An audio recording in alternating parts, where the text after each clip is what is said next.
হজরত মুহাম্মদ সাল্লাল্লাহু আলাইহি সাল্লাম বলছেন, শুক্রবারের দিন তোমরা ভালো মন্দ রান্না করো আর ছোটোখাটো ঈদ মনে করো। আসসালামু আলাইকুম, সবাইকে জানাই জুম্মা মুবারক। হজরত মুহাম্মদ সাল্লাল্লাহু আলাইহি সাল্লাম বলছেন, শুক্রবারের দিন তোমাদের মাঝে যদি কোনো দিন আসে তাহলে তোমরা ছোটোখাটো ঈদ মনে করবা, পরিপাটিভাবে থাকবা আর ভালো মন্দ রান্না করি সবাই মিলে খাবা আর গরিব দুঃখীদের দেখবা। যাই হোক, এখানে আমি সুন্দর মতন এই যে একটা বিছনার চাদর বিছিয়ে নিলাম, সাথে পাপোশটাও মিলিয়ে নিলাম বিছনার চাদরের সাথে। আর এই তো দুইটা রুম আমি সুন্দর মতন গুছিয়ে নেওয়ার পরে দেখি বাইরে সুন্দর বৃষ্টি হচ্ছে, ঠান্ডা ঠান্ডা ওয়েদার। আর এই ওয়েদারের ভিতরে হাঁসের মাংস একদম পারফেক্ট সময় খাওয়ার। তাই এখানে দেরি না করি আমি এই যে ফ্রিজের থেকে একটা গোটা হাঁস বের করে নিলাম। আর এই হাঁসের গোশটা আমি আজকেরই রান্না করব। আর এই হাঁসটা নিয়ে আসছিলাম দেশের থেকে, ঈদি বাড়িতে গেছিলাম তাই আর দেরি না করে আমি এই যে ফ্রিজের থেকে বের করি, ভিজিয়ে রেখে দেওয়ার পরে এখানে ঝটপট করি পেঁয়াজ আলু সব ছুলে নিচ্ছি।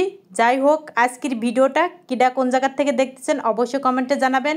ভালো লাগলে পেজ ফলো করবেন, চ্যানেল সাবস্ক্রাইব করবেন আর একটা লাইক দিতে ভুলবেন না। এই তো সব কিছু আমি ঝটপট করে কেটে নিয়েছি। আর এখানে এই তো হাঁসের মাংসগুলো সুন্দর করে ধুই।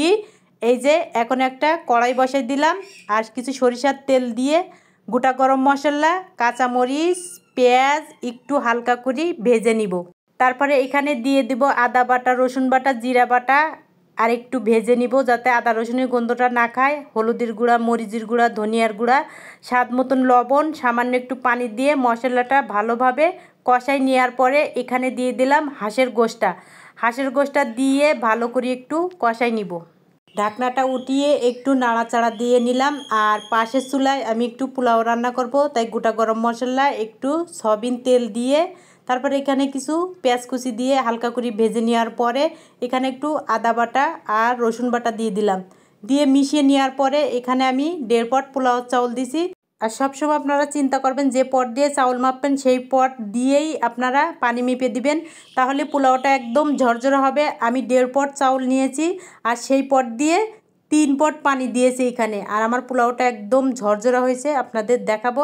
তারপরে এই তো হাঁসের গোশের ভিতরে আলু আর কিছু গোটা রসুন দিয়েছি।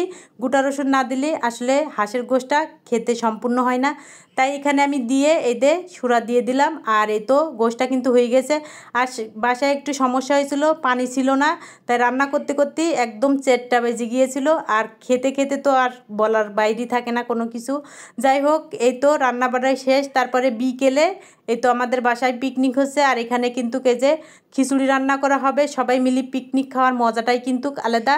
আর আমাদের বাসায় এরকম কয়দিন পর পর পিকনিক হয়, আমাদের কাছে খুবই মজা লাগে এই পিকনিকটা খেতে। আর এখানে এই তো সব কাটা আছে, এখানে আলু কাটা আছে আর এই যে মুরগির গোশ। আর রাতে এই তো ফাইনালি এই যে আমাদের খিচুড়ি, আর খিচুড়িটা খেতে কিন্তু অনেক মজা হয়েছে। যাই হোক, আজকের ভিডিওটা ছিল এই পর্যন্ত।